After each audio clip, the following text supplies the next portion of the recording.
اعوذ باللہ من الشیطان الرجیم بسم اللہ الرحمن الرحیم۔ میرے بھائیوں، فلاح کا صرف ایک ہی راستہ ہے۔ اللہ کے بندوں، بربادی سے بچنے اور فلاح سے ہمکنار ہونے کا صرف ایک ہی راستہ ہے۔ اللہ اور اس کے رسول صلی اللہ علیہ وآلہ وسلم پر ایمان لاؤ اور اپنے ایمان کو شرک کی گندگی سے یکسر پاک کر لو۔ نیک اعمال اختیار کرتے رہو یہاں تک کہ اپنے مالک سے جا ملو۔ کھلی، صاف اور واضح تبلیغ دین کا فریضہ ادا کرو اور اس راہ میں آنے والی ہر مشکل، ہر مصیبت کو خندہ پیشانی کے ساتھ برداشت کرو۔ میرے بھائیوں، یہ ہماری بات نہیں، تمہارے اپنے مالک کی بات ہے۔ اللہ تعالیٰ اپنی کتاب میں بیان فرماتا ہے وَالْعَصْرِ إِنَّ الْإِنسَانَ لَفِي خُسْرٍ إِلَّا الَّذِينَ آمَنُوا وَعَمِلُوا الصَّالِحَاتِ وَتَوَاصَوْا بِالْحَقِّ وَتَوَاصَوْا بِالصَّبْرِ۔ زمانے کی قسم، ساری کی ساری انسانیت گھاٹے میں ہے سوائے ان لوگوں کے جو ایمان لائے اور ایمان لا کر نیک اعمال کیے، پھر انہوں نے دین حق کی تبلیغ کی اور اس راہ کی آئی ہوئی مصیبتوں پر خود بھی صبر کیا اور دوسروں کو بھی صبر کی تلقین کرتے رہے۔ یاد رکھو کہ عقیدے کے اندر معمولی سے معمولی خرابی بھی ناقابل معافی جرم ہے۔ اس کے علاوہ اعمال کی ساری خرابیاں انشاءاللہ معاف ہو جائیں گی۔ اللہ تعالیٰ کا ارشاد ہے کہ میں شرک کو ہرگز معاف نہ کروں گا، اس کے علاوہ ہر خرابی کو جس شخص کے لیے چاہوں گا معاف کر دوں گا۔ حدیث قدسی میں ہے کہ اگر کسی شخص نے ساری زمین گناہوں سے بھر دی ہو مگر شرک پر اس کی موت نہ آئی ہو تو اللہ تعالیٰ ان گناہوں کے برابر معافی کے ساتھ اس شخص سے ملاقات کرے گا۔ مسلم نے اس کو شائع کیا ہے۔ دنیا کی تاریخ میں جس قدر قومیں برباد ہوئی ہیں، ان کی اصل خرابی شرک تھی، اور آج ہماری مسلم قوم بھی اس چیز کی وجہ سے بربادی کے کنارے تک پہنچ گئی ہے۔ اللہ تعالیٰ اپنی کتاب میں بیان فرماتا ہے قُلْ سِیرُوا فِی الْأَرْضِ فَانظُرْ کَیْفَ کَانَ عَاقِبَةُ الَّذِینَ مِن قَبْلُ کَانَ أَکْثَرُھم مُشْرِکِین۔ یہ سورہ روم کی آیت نمبر 42 ہے۔ ان سے کہو کہ زمین پر چلو پھرو اور دیکھو کہ تم سے پہلے کتنی ہی بستیاں تھیں کہ آخر کار تہس نہس کر ڈالی گئیں۔ ان کا جرم یہی تو تھا کہ ان کی اکثریت مشرک بن گئی تھی۔ اللہ گواہ ہے کہ امت مسلمہ کے لیے ذلت و بربادی سے بچنے اور فلاح سے ہمکنار ہونے کا صرف ایک ہی راستہ ہے، اور وہ یہ کہ اس کے سچے فرزند اٹھیں اور پکاریں کہ دنیا چند روزہ ہے۔ آخرت کی کامیابی کے حصول کی فکر کرو۔ سنت نبی صلی اللہ علیہ وآلہ وسلم کے طریقے پر چل کر سب سے پہلے شرک کی برائی سے اپنے عقیدے اور عمل کو پاک صاف کر کے صحیح مسلم بن جاؤ۔ شرک ہی دراصل ہر خرابی کی جڑ ہے۔ اس لعنت سے بچنے کے لیے لازم ہے کہ اس کی ایک ایک قسم کو پہچانا جائے۔ شرک کے معانی ساجی اور شریک بنانے کے ہیں۔ ذات کا شرک، یہ شرک کبھی اللہ تعالیٰ کی ذات میں کیا جاتا ہے، جیسے یہودیوں نے عزیر علیہ السلام کو اور عیسائیوں نے عیسیٰ علیہ السلام کو اللہ کا بیٹا بنایا۔ ظاہر ہے کہ بیٹا اور بیٹی اپنے ماں اور باپ کی ذات کا ٹکڑا ہوا کرتے ہیں، کیونکہ وہ انہی کی نطفوں سے مل کر بنتے ہیں۔ اسی طرح عرب کے لوگ فرشتوں کو اللہ کی بیٹیاں قرار دے کر ان کو اللہ کی ذات کا ٹکڑا بناتے تھے اور عقیدہ رکھتے تھے کہ وہ چونکہ اللہ کی اولاد ہیں، اس لیے اللہ نے اپنے بہت سے اختیارات ان کے سپرد کر دیے ہیں، اور اسی لیے وہ کسی کو داتا سمجھ کر آواز دیتے اور اس کی نظر و نیاز کرتے تھے، کسی کے آستانے پر ماتھا ٹیکتے اور کسی کی در پر دستک دیتے تھے۔ ان کا عقیدہ تھا کہ یہ اللہ کی بیٹیاں ہماری بات آسمان والے تک پہنچا دیتی ہیں اور ہمارے حق میں سفارش کر کے ہماری بات منوا لیتی ہیں، اور ضرورت پڑ جائے تو اپنی محبت اور لاڈلے پن سے فائدہ اٹھا کر اللہ کو اپنا فیصلہ بدلنے پر مجبور کر دیتی ہیں۔ اللہ تعالیٰ نے اس ذات کے شرک کے متعلق ارشاد فرمایا ہے کہ یہ ایسی سنگین بات ہے، اگر آسمان پھٹ پڑے اور زمین شک ہو جائے تو بعید نہیں۔ بدقسمتی سے آج امت مسلمہ میں بے حساب لوگ دانستہ یا دانستہ ذات کے شرک میں مبتلا ہو گئے ہیں، اور اللہ تعالیٰ کی ذات کو نور کا بنا کر اس کے آخری نبی محمد صلی اللہ علیہ وسلم کو اسی نور کا ایک ٹکڑا مانتے ہیں۔ حالانکہ اللہ تعالیٰ قرآن کریم میں ارشاد فرماتا ہے کہ لیس کمثلہ شیء، یعنی اللہ کی کوئی مثال ہی نہیں ہے۔ نور اور تاریکی کی کیا مثال پیش کرتے ہو؟ حالانکہ نور تو اس کی مخلوق اور فانی چیز ہے۔ اللہ تعالیٰ کو مخلوق اور فانی بنا کر اس کے ساتھ یہ ظلم عظیم تو نہ کرو۔ وہ اپنے متعلق خود کہتا ہے وَلَمْ يَكُنْ لَهُ كُفُوًا أَحَدٌ، اس کا کوئی ہمسر و ہمزاد کفو نہیں ہے۔ ذات کے شرک کی طرح اللہ تعالیٰ کی صفات میں بھی اللہ کے بندوں کو شریک ٹھہرایا جاتا ہے۔ اللہ تعالیٰ عالم الغیب ہے، ہر چیز کو ہر جگہ سے ہر وقت جانتا ہے۔ آج اللہ کے علاوہ دوسروں کے متعلق یہ عقیدہ بنا لیا گیا ہے کہ ان کو ہر بات کی خبر ہو جاتی ہے۔ مرید اپنے پیر کے متعلق یہی عقیدہ رکھتا ہے۔ دوسرے لوگ نبی، ولی، شہید کو عالم الغیب مانتے ہیں اور کہتے ہیں کہ وہ سارے حالات سے باخبر ہیں۔ مشکل میں پکارے تو سنتے ہیں اور مدد کرتے ہیں، ان کی نظر و نیاز کریں تو انہیں علم ہو جاتا ہے، خوش ہو کر مزید دیتے ہیں۔ دراصل علم شرک ہی سارے مشرکانہ اعمال کی بنیاد ہے۔ اگر کسی کو یہ شک بھی ہو جائے کہ ہم جن ہستیوں کو آواز دے رہے ہیں وہ تو وفات پا چکے ہیں، وہ نہ تو ہماری پکار سنیں گے اور نہ ہماری نظر و نیاز کا ان کو علم ہوگا، تو کون کسی کو پکارے گا اور کون کسی کی نظر و نیاز کرے گا؟ صفت علم کے اس شرک کے ساتھ تصرف اور قدرت و اختیارات کا شرک بھی ہر طرف پھیلا ہوا ہے۔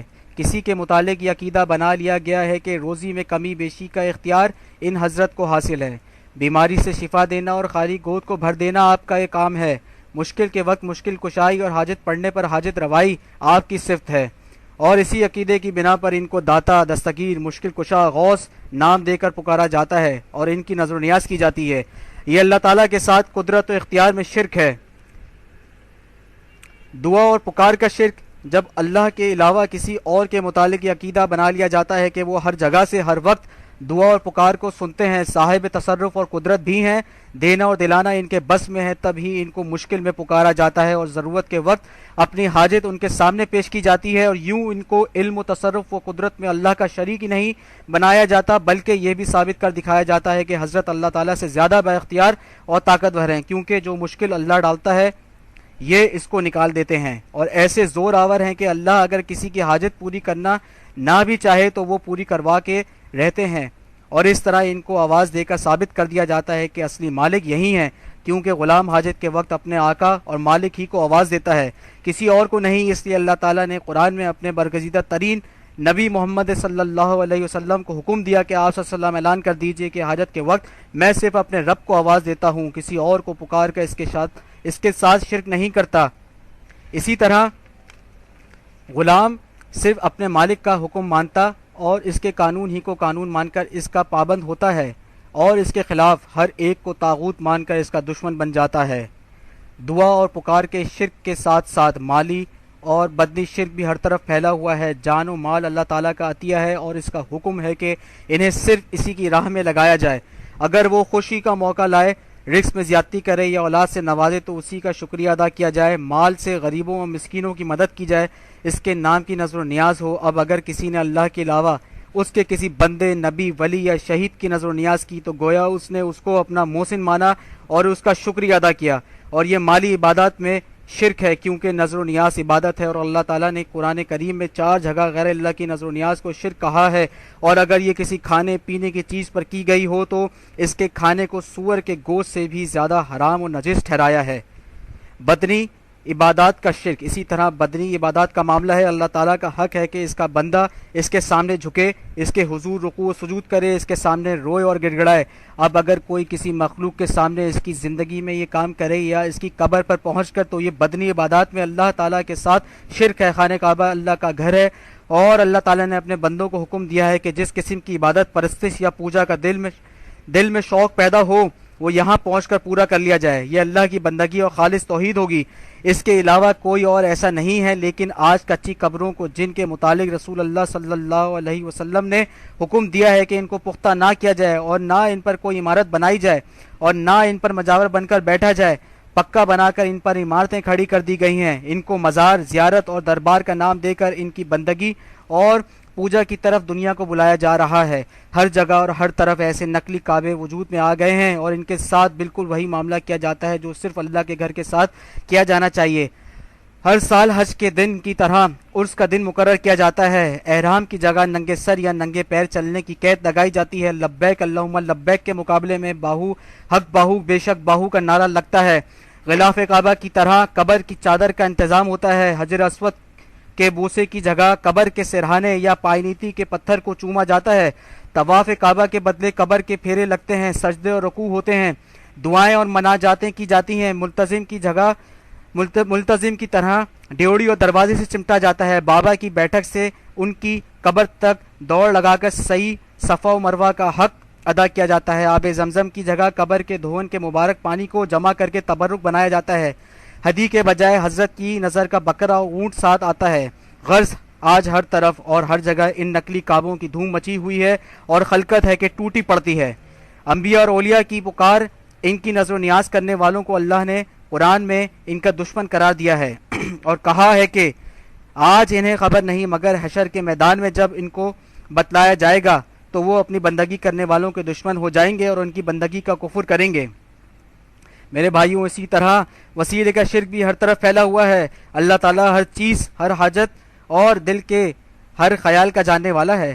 وہ براہ راست دعا اور پکار سنتا ہے اور اس پر فیصلہ صادر فرماتا ہے، اور وہی اپنی مخلوق پر سب سے زیادہ مہربان اور رحمت کرنے والا ہے، ماں اور باپ سے بھی زیادہ۔ وہ حکم دیتا ہے کہ میرے بندو، مانگنا ہے تو مجھ سے مانگو، پکارنا ہے تو مجھے پکارو، صرف میرے پاس ہی وہ خزانے ہیں جو تمہاری ہر حاجت کو پورا کر سکتے ہیں، اور دعا کرتے وقت میرے اسماء الحسنی، ذات اور صفات کے بہترین نام کو میری رحمت کو متوجہ کرنے کا ذریعہ بناؤ۔ وَلِلَّهِ الْأَسْمَاءُ الْحُسْنَى فَادْعُوهُ بِهَا، اللہ کے اسماء حسنہ ہے، انہی کے ذریعے اللہ تعالیٰ سے دعا کرو۔ اب اگر کوئی اسماء حسنہ کے بجائے اس کے کسی نبی یا ولی کا نام لے کر کہتا ہے کہ اپنے اس پیارے نبی یا ولی کے صدقے میری دعا قبول فرما کر میری حاجت پوری کر دے، تو گویا وہ اللہ کی ذات و صفات کے اسماء حسنہ سے زیادہ اس نبی یا ولی کی ذات اور اس کے نبی کے نام کو مؤثر مانتا ہے، اور یہ صرف اللہ تعالیٰ کے ساتھ اس کے بندے کو شریک ٹھہرانا ہی نہیں بلکہ یہ اللہ تعالیٰ کی شدید ترین توہین بھی ہے۔ عرب جاہلیت کی طرح آج لوگ قبروں اور آستانوں پر جا کر ان کی پوجا کرتے ہیں، کبھی طواف، کبھی سجدے، کبھی منت مانتے ہیں، کبھی ان سے اولاد ہو جائے تو یہ نظر کروں گا، بیمار اچھا ہو جائے تو یہ چڑھاوا چڑھاؤں گا۔ ٹوکا جائے کہ قبر والوں کو اللہ تعالیٰ نے بالکل مردہ بتلایا ہے اور کہا ہے کہ ان میں جان کی رمق تک نہیں ہے، ان کو تمہاری کیا خبر ہوگی؟ انہیں تو اپنے متعلق بھی یہ خبر نہیں کہ اللہ تعالیٰ ان کو قبر سے کب زندہ کر کے اٹھائے گا؟ تو جواب دیتے ہیں کہ نہیں حضرت، صرف قبر میں زندہ ہی نہیں بلکہ دنیا سے پردہ فرمانے کے بعد آپ کی قوت، تصرف و اختیار میں بے انتہا اضافہ ہو گیا ہے۔ ہم کو نظر عنایت سے دیکھتے، ہمارے سلام کو سنتے اور ہماری حاجتوں کو اوپر تک پہنچاتے اور ہماری سفارش کرتے ہیں، ہماری وہاں تک پہنچتی نہیں اور ان کی ٹالی نہیں جا سکتی۔ اللہ تعالیٰ اس قہری شفاعت اور وسیلے کے شرک کو رد کرتے ہوئے سورہ یونس میں فرماتا ہے کہ لوگو، کیا تم اللہ کو ایسے وسیلوں سے سفارش کرنے والوں کی خبر دیتے ہو جن کو اللہ نہیں جانتا، حالانکہ اسی نے آسمان و زمین کو پیدا کیا ہے؟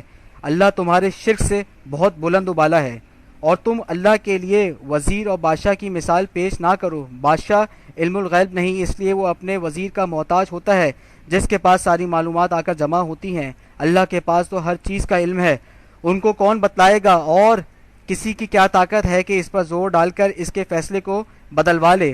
سفارش تو کم اختیار اور زیادہ علم والا زیادہ اختیار اور کم علم والے کے سامنے کرتا ہے۔ اللہ کے پاس تو سارا کا سارا اختیار اور سارا کا سارا علم ہے، اور کوئی بھی اس کی بارگاہ میں اس کے حکم کے بغیر زبان تک نہیں کھول سکتا۔ اس لیے اللہ کے لیے وزیر اور بادشاہ کی مثال نہ بیان کرو، کیونکہ ان اللہ یعلم وانتم لا تعلمون، اللہ کے لیے مثالیں نہ بیان کرو، مخلوق اور خالق کا فرق پہچانو۔ حق یہ ہے کہ اللہ کو ہر بات کا علم ہے اور تمہیں انسانوں علم نہیں ہے۔ اب بے علم کیا علم والے کو خبر دے گا اور کیا سفارش کرے گا؟ ان ساری باتوں سے صاف ہو گیا کہ اگر کوئی انسان سب سے پہلے اپنے ایمان کو شرک کی گندگی سے پاک کر لے، پھر سنت نبی صلی اللہ علیہ وسلم کے مطابق عمل کر کے اللہ کے بندوں کو ان کے مالک کی طرف بلائے اور اس راہ میں صبر کے ساتھ جمع رہے، تو مالک اس کو جہنم کی آگ سے بچا کر جنت میں داخل کر دے گا۔ لیکن بدقسمتی سے اگر ایمان ہی میں شرک کی ملاوٹ ہے تو اللہ نے ایسے شخص پر نہ نماز فرض کی ہے نہ روزہ، اس کا کوئی عمل قابل قبول نہ ہوگا، اس پر تو صرف آگ فرض ہے اور بس۔ ہاں، اگر صحیح ایمان ہو اور صحیح ایمان پر موت آئی ہو تو اللہ کا وعدہ ہے کہ ایسے شخص کے سارے گناہ ایک نہ ایک دن معاف کر کے اس کو جنت میں داخل کر دے گا، چاہے اس نے ساری زمین کو گناہوں سے بھر دیا ہو۔ میرے بھائیوں، کامیابی صرف اس کی کامیابی ہے جو قیامت کے دن آگ سے بچا لیا جائے اور جس کو جنت میں داخلے کا پروانہ مل جائے، وہ مارا گیا جو اس دن ہمیشہ کے لیے آگ میں جھونک دیا جائے۔ اللہ تعالی ہم سب کو توبہ کی توفیق دے اور ہمارے ایمان کو شرک سے پاک کر کے سنت نبی صلی اللہ علیہ وسلم پر قائم رکھ کر موت سے ہمکنار کرے، آمین۔ آئیے آگے بڑھیے اور امت کو موجودہ روش کی بد انجامی سے باخبر کیجیے۔ کیا عجب کہ اللہ تعالی رحم فرمائے اور آج کے بھٹکے ہوں کو ایمان خالص سے سرفراز فرما کر رنگ جہاں بدل ڈالے۔ آخر میں کچھ سوالات ہیں، ایک سوال کی 10 شکلیں۔ اگر مذہبی حلقوں میں یہ سوال کہ آیا اللہ کے سوا غیر اللہ مشکل حل کر سکتا ہے یا صرف اللہ ہی اس پر قادر ہے، بڑے زور و شور سے اچھالا جاتا ہے مگر فریقین میں سے کوئی بھی قائل نہیں ہو پاتا۔ ایک ذی شعور انسان کے ذہن میں یہ سوال ابھرتا ہے تو وہ اس سوال کو مختلف پہلوؤں سے جانچتا اور پرکھتا ہے کہ کس طرح اللہ کے سوا اور کوئی ہستی مشکل کشائی کر سکتی ہے۔ اس سوال کی 10 مختلف صورتیں ہیں۔ ایک شخص کو کسی مشکل کا سامنا ہے، وہ چاہتا ہے کہ میری مشکل دور ہو، وہ اللہ کے سوا کسی دوسری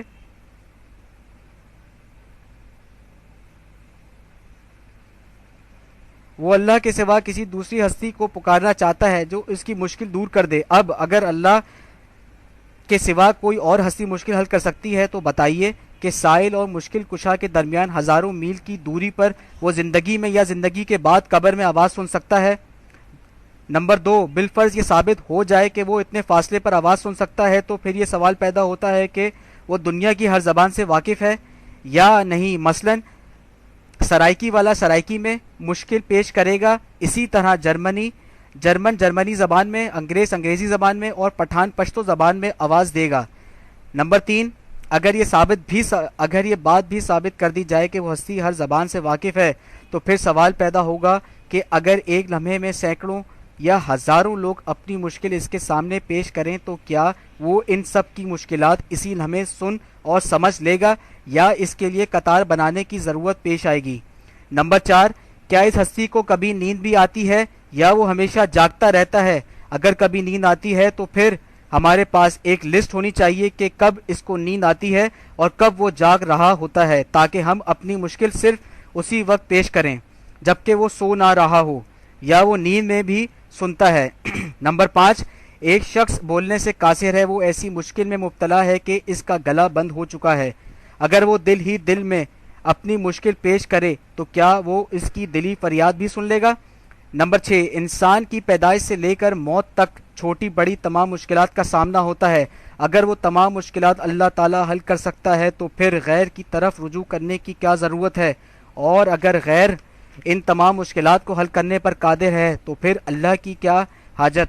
نمبر 7، اگر غیر اللہ مشکل کشا تمام مشکلات حل کرنے پر قادر نہیں تو ہو سکتا ہے کہ کچھ مشکلات حل کرنے کا بیڑا اللہ نے اٹھایا ہو اور کچھ مشکلات حل کرنے کے اختیارات کسی غیر کو دے رکھے ہوں۔ ایسی صورت میں تو ہمارے پاس یہ فہرست ہونی چاہیے کہ کون سی مشکلات اللہ تعالی حل کرنے پر قادر ہے اور کون سی مشکلات غیر حل کر سکتا ہے تاکہ سائل اپنی مشکل اسی کے سامنے پیش کر سکے جو اس کے حل کرنے پر قادر ہو۔ نمبر 8، کیا اللہ کے سوا جو ہستی مشکل نکال سکتی ہے وہ مشکل ڈال بھی سکتی ہے یا اس کی ڈیوٹی صرف حل کرنے پر ہے؟ اگر وہ مشکل حل کر سکتا ہے تو پھر ڈالنے والا کون ہے؟ نمبر 9، بالآخر نتیجہ یہ نکلے گا کہ اللہ تعالیٰ مشکلات ڈالنے والا ہے اور غیر اللہ مشکل حل کرنے والا۔ بالفرض ایک ہستی مشکل ڈالنے پر مصر ہو اور دوسری مشکل حل کرنے پر، تو دونوں میں سے کون سی ہستی اپنا فیصلہ واپس لے لے گی؟ نمبر 10، کسی بھی برگزیدہ یا گناہگار ہستی کا جنازہ پڑھنا ہو تو اس کی بخشش کے لیے اللہ کو آواز دی جائے یا مشکل کشا کو؟ آخر میں ایک ہی پکار ہے کہ اللہ تعالی ہمیں اور آپ تمام سننے والے بھائیوں کو اللہ کی سچی کتاب اور احادیث صحیحہ کے مطابق اس پر عمل پیرا ہونے کی ہمت و توفیق عطا فرمائے۔ اقول قولی ھذا استغفر اللہ لی ولکم ولسائر المسلمین۔